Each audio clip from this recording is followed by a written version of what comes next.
Alright guys, welcome back. CFP here, and this is Survival Living. So, I got myself an early Christmas gift. That's right, I bought myself a Christmas gift. I got me a new pack, which I just dropped. That thing's heavy, but it rides like a dream. This is a lot of weight in here. Usually I carry about 45 to 50 pounds of gear. The reason being is because I like having a lot of gear.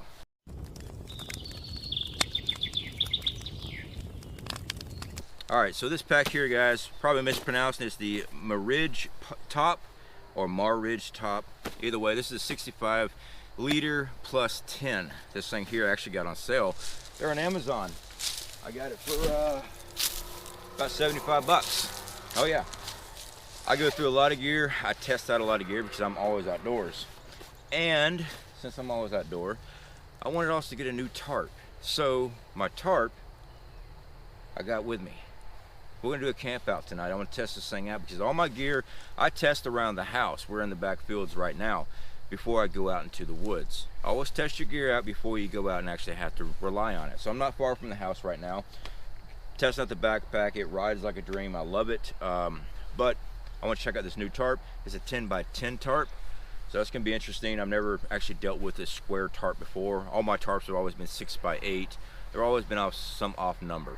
This here is an actual 10 by 10. So I think what we're going to do is set up a plow point for it. And as you can see, a lot of stuff's grown up out here. This is usually my camp spot that I usually come out to. So let's go ahead and get everything set up. We might make a freestanding plow point just because of all the grow up and stuff. This is about the only clearing that we have right here. So let's get started. Now one of the first things we're going to need to do is make some uprights for a freestanding plow point. Good 6 foot is more than enough.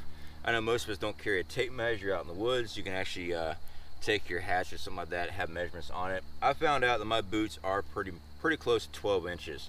So I just lay my wood out and I just kind of toe it out, step it out here. 3, 5, 6. Alright, so that's going to be the length that we need. Now we do have our buck saw that we just recently crafted. This thing here, guys, freaking awesome to use. I like using them. You can break them down, put them in your pack, so you're not actually having to carry it all the time. So let's go ahead and trim this down.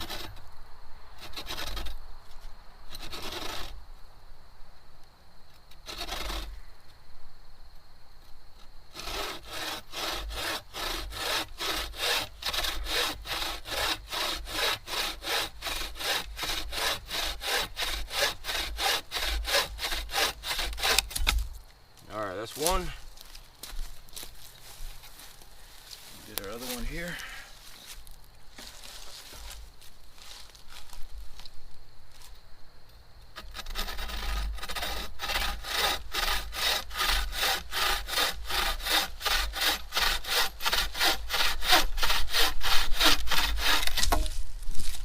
Alright, so that has got our close to 6 feet uprights.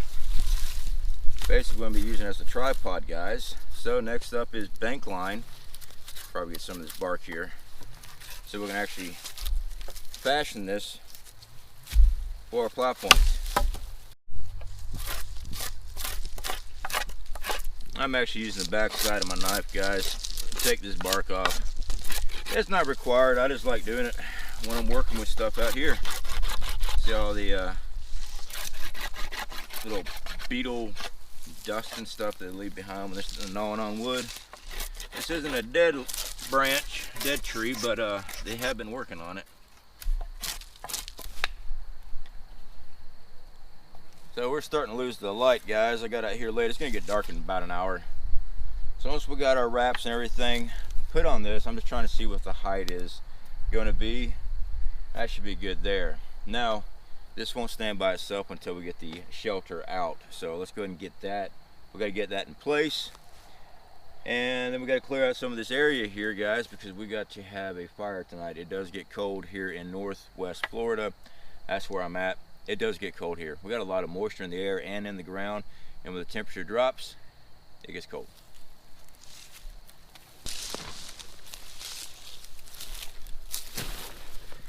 Now, like I said, guys, this is a new pack, so we're testing everything out.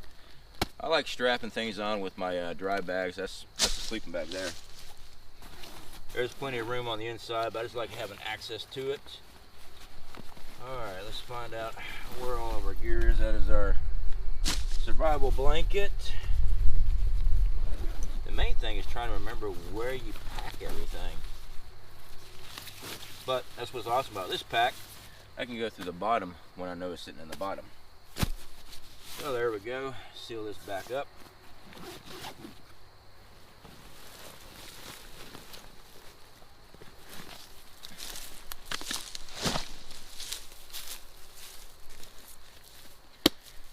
Alright guys, so get that out of the way.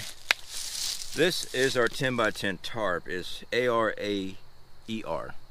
I don't even know how to even pretend to now pronounce this thing. Yeah, I can't even talk right now. But I saw this and I liked the material that it was made out of, so I went ahead and got it. I wasn't expecting it to have a lot of extra cordage and stuff like that, which it did, and stakes and stuff, but we're not using that. We have bank line, paracord, things like that. So the actual tarp itself is right here, guys. This is the fabric material. These are the corners. These are the loops. A lot heavy duty, more heavy duty than I thought it was originally going to be. Now this thing is a 10 by 10, so it's much larger than any other ones I've ever used. I usually use 6 by 8s, but I want to treat myself this year. I can get myself a nice tarp and stuff.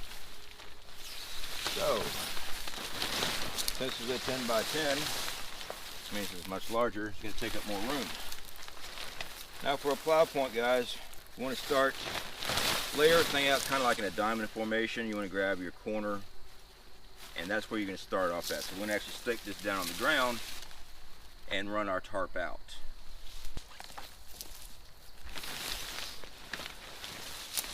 Alright guys, like I said, this thing's a very long tarp. I am actually surprised at how large this thing is. Looks like we might need to shoot it back a little bit because I'm pretty much taking the whole campsite up with just the shelter. I wasn't expecting it to be this big, which I'm not complaining, you know, I'm not. I might shoot it back a little bit just so we get some more footage here. Because I mean, we're all the way out here. You know what, I guess we could do it just like this. This will work. I'll make it work. Alright, so let's go ahead and get our bank line here. And what I'm going to do, I'm just going to tie a bowman.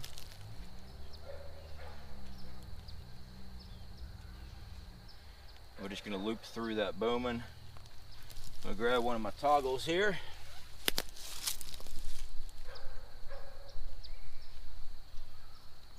I'm going to slide our loop through the eyelet that they provide.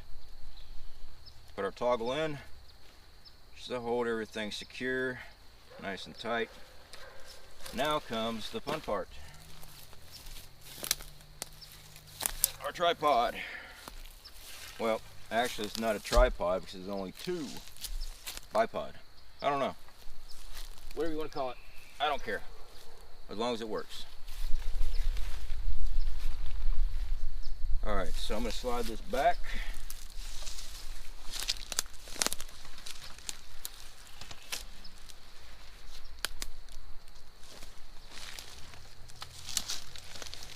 Now technically, I can actually tie this to this tree. It's just that large of a camp shelter. This thing's got 9 different points to tie in on and stuff.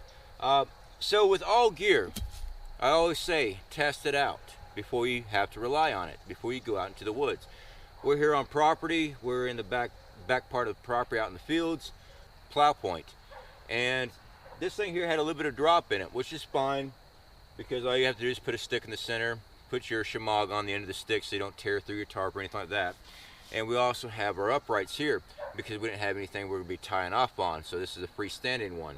So there's actually a lot of room in here. I'm gonna bring you guys in. I've got my survival blanket on the ground, because the ground is wet out here. I put my knee right in it and it's already gotten wet. So I got the survival blanket down on the ground. I got all my gear in here, and I got freaking plenty of room. I'm surprised at how large a 10 by 10 tarp actually is, but I'm not complaining. You know, I'm not complaining at all, because I got plenty of room. I can set my fire there tonight, bring in that heat. It's gonna be nice. Let me bring it a little closer. Okay, like I said, I got all kind of gear everywhere. I know, I carry a lot of gear, guys, and I carry a lot of gear. There's a reason why I carry gear. I never claim to be a bushcraft or anything like that. I am a prepper, but I believe in outdoor survival skills. That's why we have our outdoor survival training course. That's why I went in business doing that.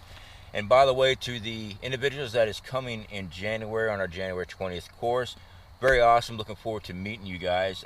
There is a couple more slots available right now, but come January, the cutoff is there. That way I have everything lined up for everybody, all the waivers signed and stuff like that. And then February we'll have another course. But like I said, this is a lot of room here. Let me go over my pack here. This pack's brand new, and I came out here and I got hitchhikers all over this stuff. Freaking irritating crap. All right, so odds are I always mispronounce products and stuff like that. Well, one thing is I'm not a very book educated man. All right, so I'm gonna call this the MardingTop or MardingTop. This is a 65 liter plus 10. It's a very large pack. Now I've got some extra attachments and stuff like that on here, only because I like having extra pockets to help organize stuff. This thing's freaking amazing though. It is the best riding pack I've found. The suspension, everything on this is freaking awesome. It really is. I mean, this is an adjustable suspension on this thing. But like I said, this thing wasn't cheap. Originally it's like $100. I was able to get it on sale for the Black Friday sales and stuff like that. And I got it for like 70 bucks. Yeah, I've been eyeballing this thing for about 1.5 years, and I just couldn't justify getting it because I have like 9 packs. But I wanted to try this one out. But anyway, we'll toss this over here. Now, what we need. I got our survival blanket down. That's about basically all I ever use these things for, is that I've had a lot of failures trying to use survival blankets as a shelter. I've torn them too easy. But as far as a ground barrier that radiates your heat, I love these things. I've seen the comments, well, what about just a tarp? I've used just a tarp. I've also used material just thrown on the ground and threw my bag down on top of it. They work. But this thing, there's no moisture at all going through it, and it radiates your heat back. That's why I like these. And this is why in the course it is a requirement to have one of these things. It doesn't have to be this particular brand, but it's got to be one. The reason being, our ground is so wet here in Florida. Part of Florida I'm at, we hold moisture in our ground. You guys seen my videos where I dig about 2.5 feet and I hit groundwater? This is why we have a barrier. So let me get my sleeping bag out here. You know, I'm really sad though. This is a brand new pack, and I got hitchhikers all over. I got hitchhikers all over me too. Freaking sucks. You can't have. That's why I don't get to have nice things. All right, so sleeping bag. Yep, plenty of room. I will tell you this much. I'm just doing this for camera. This sleeping bag's gonna go right back in my dry bag here. This is a March Wave dry bag, guys. I buy these on Amazon. They're like 10, 12 bucks. They're a rubberized material with also fabric woven into them. I've never had any issues with these bags. This is why I always use these. They're pretty cheap. You know, something to check out. That sleeping bag's going back in here. The reason being, I've been on a lot of campouts in a lot of really bad locations, and I've had things crawl in my sleeping bag before I went to bed. I never leave my bag out. That was just for the camera purpose only. It's going right back in here. The fact is, I'd never leave any sleeping gear or anything like that out in the open. Backpack is 100% sealed up. I do not leave anything open because we have scorpions, we have snakes. Right now, we don't have that much to deal with because it's wintertime. It is. But during the summertime and spring, guys, seal up your gear.